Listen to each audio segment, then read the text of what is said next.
সম্পর্কিত বিষয় নিয়ে তোমাদের সাথে অবশ্যই আলাপ আলোচনা করবেন। উপস্থিত হয়েছেন ইতিমধ্যে সম্মানীয় স্বপন সরকার মহাশয়, বিশিষ্ট শিক্ষক, সাহিত্যিক এবং কবিও বটে। ফলে তোমাদের যে ইন্টারভিউ প্যানেলে থাকবে তিনি কোন ফিল্ডের লোক তোমরা কিন্তু জানবে না। তিনি কবিও হতে পারেন, সাহিত্য, একজন কবি বা সাহিত্যিক যদি হয় তোমাকে দেখবে হয়তো বলবে কবিতা জানো কিনা, যদি বলবে যে জানি বলবে একটা কবিতা বলে শোনাও। গিয়েছো তুমি পুলিশের ইন্টারভিউ দিতে, হয়তো তোমাকে বলবে কবিতা শোনাও, হয় কিন্তু এটা দেখবে, বা একটা গান শোনাও। তো কে কোন ফিল্ডের লোক তোমরা জানবে না এবং সেই অনুযায়ী তোমাকে ইন্টারভিউ দিতে পারে। উপস্থিত হয়েছেন আমাদের মাঝে ইতিমধ্যে সম্মানীয় কুন্তল চাকি মহাশয়, সহকারী শিক্ষক, কার্জিপাড়া গার্লস এপি বিদ্যালয়। এবং আরও আমি সবাইকে 4:30 টাইম দিয়েছি, তাই তো 4:30 বলেছি, তো 4:30 মানে 4:35-40-এর মধ্যে সবাই চলে আসবে বাকিটা। তো যাই হোক, আমরা আজকের ডে 4 পশ্চিমবঙ্গ রাজ্য পুলিশের যে আমরা মক ইন্টারভিউ সেশন বা ওরিয়েন্টেশন প্রোগ্রাম রেখেছি তার প্রথম শুরুয়াতের ক্ষেত্রে আমি বলে নিই, আমরা ডে 1-এ করেছিলাম ইন্টারভিউ কি, ইন্টারভিউয়ের প্রয়োজনীয়তা কি, ইন্টারভিউ সম্পর্কে বেসিক কিছু ডিসিপ্লিন নিয়ে আমরা আলোচনা করেছিলাম এবং পার্সন টু পার্সন ইন্টারভিউ নিয়েছিলাম। ডে 2 আমরা কি করেছিলাম, ডে 2 করেছিলাম কোচবিহারের ইতিহাস এবং তার সঙ্গে সঙ্গে আমরা যেটা নিয়েছিলাম যে পার্সন টু পার্সন করে ইন্টারভিউ নিয়েছিলাম এবং তার সঙ্গে আমি তোমাদেরকে কিছু তথ্য দিয়েছিলাম কোচবিহারের জিওগ্রাফিক্যাল, মানে মেনলি কোচবিহারের উপরেই আমরা আলোচনা ডে 2-তে করেছি। ডে 3 গিয়েছে মেনলি আমাদের লেডিদের নিয়ে, অর্থাৎ তার মাঝখানে কয়েকজন ছেলেও এসেছিল, কিন্তু এসেছিল না কে কে, যাই হোক, যারা যারা আসছিল মেয়েদের সাথে, গতকালকেও আমাদের হয়েছিল, আজকে ডে 4। সো ডে 4-এর ক্ষেত্রে আমি যে পার্টটা তোমাদের জন্য রেডি করেছি সেটা হচ্ছে পশ্চিমবঙ্গ এবং পশ্চিমবঙ্গের উপরে কিছু সাধারণ তথ্য আমাদেরকে জেনে যাওয়া উচিত। যেরকম পশ্চিমবঙ্গ ভারতের কোন দিকে রয়েছে যদি জিজ্ঞেস করে, তুমি যদি ইন্টারভিউতে সেটা না পারো সেটা কিন্তু তোমার ক্ষেত্রে নেগেটিভ একটা বিষয় ইম্প্যাক্ট পড়বে, তাই তো। পশ্চিমবঙ্গে কতগুলো জেলা রয়েছে এটা তোমাকে জানা উচিত। পশ্চিমবঙ্গের উচ্চতম স্থান, তারপরে হলো দক্ষিণের মালভূমি অঞ্চলের উচ্চতম স্থান, এই কমন জিনিসগুলো তোমরা জানো, তথাপিও আরেকবার ঝালিয়ে নিবে। আমি যেটা বিশেষ করে গুরুত্ব দিব, তো আজকে আমরা পশ্চিমবঙ্গের নিয়ে নিই আয়তন, আমি তোমাদেরকে পিডিএফ গুলো দিয়ে দিব, তোমরা দেখে নিতে পারবে। একটু আয়তনগুলো জেনে নেওয়া ভালো। পশ্চিমবঙ্গের আন্তর্জাতিক সীমানায় কোন কোন দেশ রয়েছে, নেপাল, বাংলাদেশ, ভুটান, এই দেশগুলো রয়েছে, এদের সম্বন্ধেও একটু জেনে নিব। কি কয়টা রাজ্য রয়েছে, উড়িষ্যা, ঝাড়খণ্ড, বিহার, সিকিম এবং আসাম, সেই সম্বন্ধেও একটু পড়ে নিব। কর্কটক্রান্তি রেখাটা দরকার পড়ে না, ইন্টারভিউতে ওটা জিজ্ঞেস করবে না সাধারণত।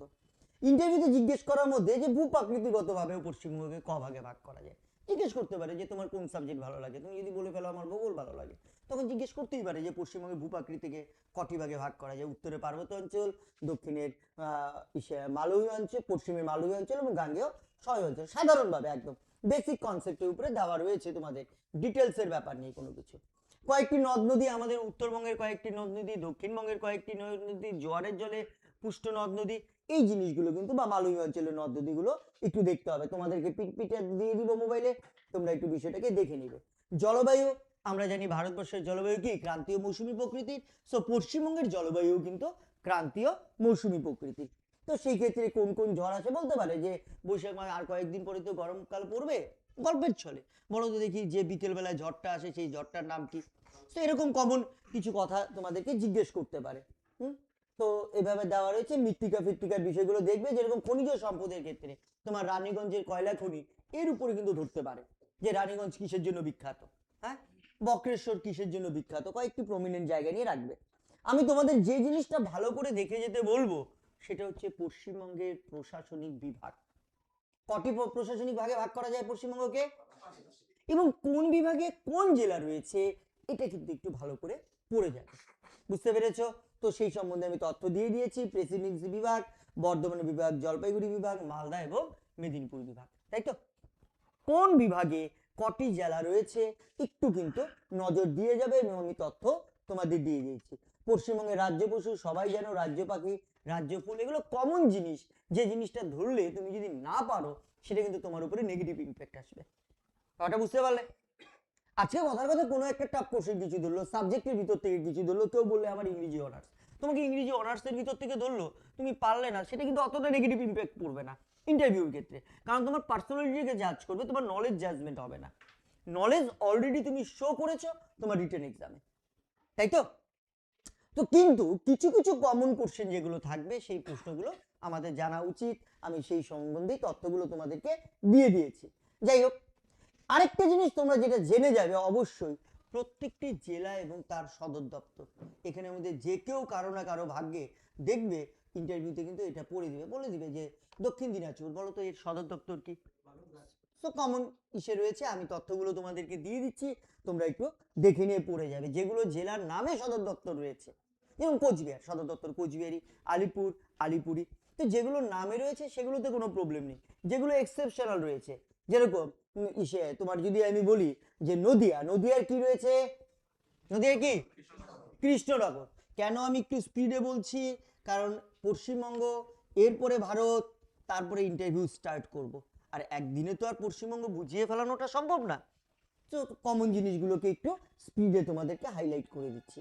তাহলে মেন হচ্ছে বিষয়, পশ্চিমবঙ্গের উপর থেকে সবই জানি আমরা, তথাপিও আরেকবার আমরা কি করব, পশ্চিমবঙ্গের সদর দপ্তরগুলো, প্রশাসনিক বিভাগগুলো, কটি জেলা রয়েছে, কোনটা নবীনতম জেলা, তাই না, এই জিনিসগুলো পশ্চিমবঙ্গ মধ্যে থেকে কোচবিহার যে জেলাটা রয়েছে, বলো তো কোচবিহার কবে পশ্চিমবঙ্গের একটি জেলা বা পশ্চিমবঙ্গের অংশ হয়েছে?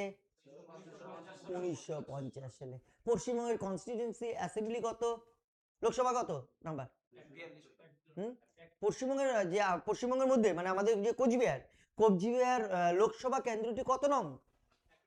1 নং, কিন্তু 1 থেকেই শুরু হয়েছে, আমাদের কোচবিহার থেকেই কিন্তু লোকসভা শুরু হয়েছে। যাই হোক, তো ইন্টারভিউ একদম সামনে, মেন বিষয় হচ্ছে ইন্টারভিউ সম্বন্ধে খুব একটা বেশি পড়ার বিষয় নেই, তথাপিও আমরা সাধারণ কথাগুলো জানি, আরেকবার একটু ঝালিয়ে নিবে কিছু কিছু বেসিক জিনিস নিয়ে। ঠিক তেমনি ভাবে ভারতের ক্ষেত্রে যদি আমি বলি, ভারতের ক্ষেত্রেও ভারতের চতুর্দিকে প্রতিবেশী দেশ কটি রয়েছে, প্রতিবেশী দেশ কটির নাম, ক্ষুদ্রতম প্রতিবেশী দেশ, বৃহত্তম প্রতিবেশী দেশ, কোন দেশের সঙ্গে সীমানাটা সব থেকে বেশি বড় করে রয়েছে, হ্যাঁ, McMahon line, Radcliffe line, 24 degree parallel line, এই ধারণাগুলো কিন্তু কমন ধারণাগুলো। রাজ্যগুলোর রাজধানী, প্রত্যেকটি রাজ্যে না হোক, আমাদের উত্তর পূর্ব ভারতে যে কটা রাজ্য রয়েছে, তোমাকে জিজ্ঞেস করলো আসামের রাজধানী কি, তুমি বলতে না পারাটা কিন্তু তোমার নেগেটিভ ইম্প্যাক্টের মধ্যে পড়বে, সেটার ক্ষেত্রে কিন্তু তোমাকে ওভারলুক হবে না, সেখানে কিন্তু মার্কেটে দিবে। কমন জিনিস, কমন জিনিস আমাদের সচেতন নাগরিক হিসেবে যেটা জানা উচিত, সেই জিনিসটা কিন্তু তোমাদের দেওয়াটা ভালো উত্তর। ব্যাপারটা বুঝতে পারলে? আর বাদ বাকি সেরকম কিছু বলবো না, তোমাদের ভারতের উপরেও আমি একটা নোট তৈরি করেছি, তোমাদেরকে আমি মোবাইলের মধ্যে দিয়ে দিব, বুঝতে